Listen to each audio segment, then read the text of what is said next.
এমন কি কেউ আছেন যে শীতকালে নারিকেল তেল জমতে দেখেন নাই? না, কেউ নাই। সবাই দেখছেন যে শীতকালে নারিকেল তেল জমে যায়। এর কারণ কি?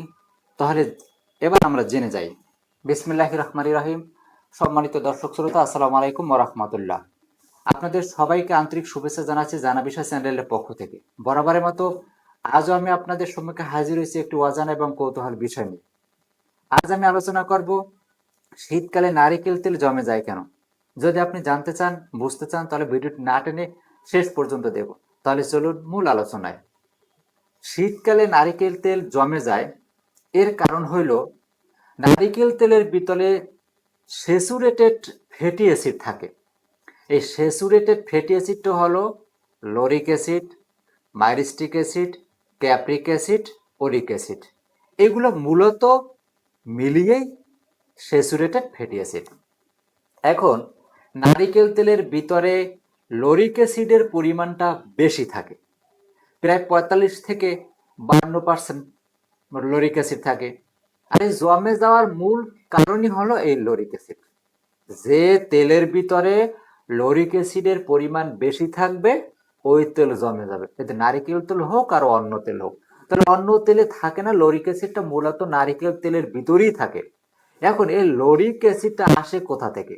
কারখানায় তৈরি করার সময় কি যোগ হয়? না, কারখানায় তৈরি করার সময় যোগ হয় না। নারিকেলের ভিতরে যে শ্বাস থাকে ওই শ্বাসের ভিতরেই এই লরিক অ্যাসিডটা থাকে। এই লরিক অ্যাসিডটা মূলত চেনের মতো। আর এই লরিক অ্যাসিডটা যদি গলতে হয় তাহলে 24 থেকে 26 ডিগ্রি সেলসিয়াস তাপমাত্রা লাগবে।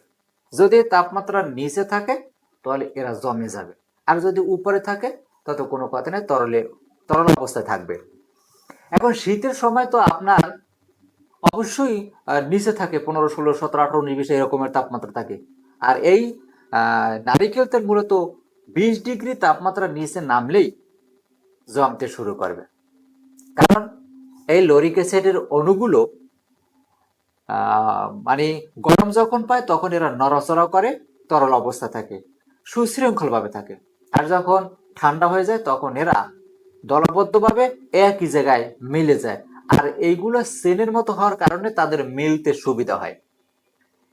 এখন ঘির ভিতরেও লরিক অ্যাসিডের পরিমাণ বেশি। এই বেশি থাকার কারণেও এই ঘিও কিন্তু নারিকেল তেলের মতো জমে যায়। এখন সয়াবিন তেল, সরিষার তেল কিন্তু জমে না। কেন জমে না? কারণ এই তেলের ভিতরে লরিক অ্যাসিডের পরিমাণ আছে কিন্তু তুলনামূলকভাবে অনেক কম। জমতে যতটুকু লাগে অত পরিমাণ ওদের ভিতরে নাই, এই জন্য জমে না। তবে হ্যাঁ, শীতকালে কিন্তু আমরা সয়াবিন তেল জমতে দেখেছি। যখনই বাজারে আমরা কিনতে যাই সয়াবিন তেল, দেখা গেছে যে নারিকেল তেলের মতোই সেম প্রায় অর্ধেক জমানো অবস্থা থাকে। এর কারণ কি? এর কারণ হইলো ওনারা এই সয়াবিন তেলের ভিতরে পাম তেল মিশ্রিত করে, পাম তেল মিলায়। যদি আপনার খাঁটি সয়াবিন তেল হয় তাহলে সে কখনো জমবে না। পাম তেল মিলানোর কারণে সে জমে যায়। কিন্তু সরিষার তেল কিছু মিলে না। যদি দেখা যায় যে কোনো প্রকারের মিলান্তি হয়, যদি দেখেন যে সরিষার তেলও শীতের সময় জমে গেছে, তাহলে বুঝবেন যে সরিষার তেলও কিছু মিলাইছে। আর যদি না মিলায় তাহলে জমবে না। এখন গরমের সময় আপনি সয়াবিন তেল আনলেন, এখন কিভাবে বুঝবেন যে এতে পাম তেল মিশাইছে কি মিশায় নাই? শীতের সময় নিলে বোঝার একটা উপায় আছে, গরমের সময় তো বোঝার উপায় নাই। তাহলে একটা পদ্ধতি মনে রাখবেন। পদ্ধতিটা হলো, যখন আপনি রান্না করবে কড়াইয়ের ভিতরে যখন আপনি এই সয়াবিন তেলটা দিবেন, যখন তাপে গরম হওয়ার পরে যখনই দেখবেন যে ফেনার মতো হয়, তাহলে মনে করবেন যে এর ভিতরে পাম তেল মিলাইছে, পাম তেল মিলাইছে। যদি দেখেন যে ফেনা হচ্ছে না, তাহলে খাঁটি সয়াবিন তেল। এই গেল একটা পদ্ধতি।